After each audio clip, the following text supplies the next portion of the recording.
Hello, shalom my people. Bwana Yesu asifiwe. Mimi ni Laben TZ, mtumishi wa Mungu. Leo natamani nikupe hii story moja. Ni story ndogo lakini pia ni story kubwa kwa maana nyingine, kwa sababu imebeba vitu vingi, vitu ambavyo vitakufundisha na vitakufikisha sehemu fulani. Siku moja msafiri mmoja alikuwa akisafiri kutoka sehemu fulani kwenda sehemu fulani. Alipokuwa kwenye gari akaanza kuwauliza watu maswali. Alianza na kondakta, akamuuliza wewe ni nani? Yule kondakta akamjibu mimi ni kondakta. Yule msafiri akamwambia hapana, wewe sio kondakta, Mungu niambie wewe ni nani? Yule kondakta alikosa majibu, akabaki tu akitabasamu akicheka. Basi yule msafiri ikabidi amishe swali kwa mtu mwingine. Akaanza na msafiri wa kwanza, akamuuliza wewe ni nani? Akajitambulisha majina yake. Akasema hapana, wewe sio fulani, wewe ni nani?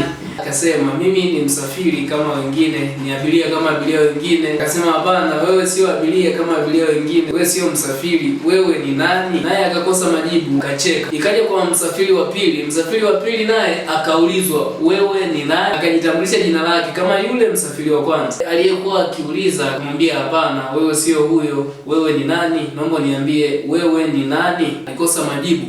Sasa yule muuliza swali ambaye naye alikuwa ni msafiri miongoni mwa wale, akaenda kwa dereva wa lile gari. Muuliza wewe ni nani? Dereva akamwambia mimi ni dereva. Aliyekuwa akiuliza lile swali akamwambia hapana, wewe sio dereva, wewe ni nani? Akajitambulisha jina lake. Bado yule muuliza swali akamwambia wewe sio fulani, naomba uniambie wewe ni nani? Bado alikosa majibu. Ndipo yule msafiri akaona atoe somo watu ambao walikuwa kwenye ile gari, kwa yule kondakta, msafiri wa kwanza, msafiri wa pili, dereva na wasafiri wengine na abiria wengine ambao walipanda ile gari. Akaanza kukuambia, jamani, nimefanya hapo utafiti mdogo kwa kuwauliza watu maswali machache kwamba wewe ni nani, wewe ni nani, na nilianza na kondakta, nikaja kwa abiria wa kwanza, abiria wa pili mpaka kwa dereva, lakini mmeshindwa kuniambia nyie ni akina nani. Sasa basi inabidi tujitathmini, inabidi tujue kwamba sisi ni akina nani, sio kwa majina, sio kwa position zetu, sio kwa professional zetu, ila inabidi tujue sisi ni akina nani. Sisi ni akina nani? Yaani wewe hapo, wewe ni nani?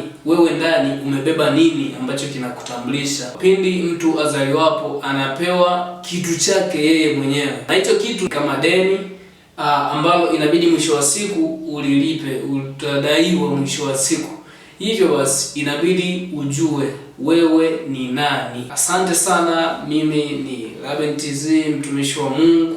Nakuomba endelea kutufuatilia katika channel yetu ya YouTube Laben Heaven Brand. Nakuomba subscribe, share, comment, view. Wewe ni nani? Wewe ni nani? Wewe ni nani? Jitafakari mwenyewe, fikiria, tafuta majibu, pata majibu, jigundue kwamba wewe ni nani na anza kukifanyia kazi hicho kitu. Asante sana. Mungu akubariki sana.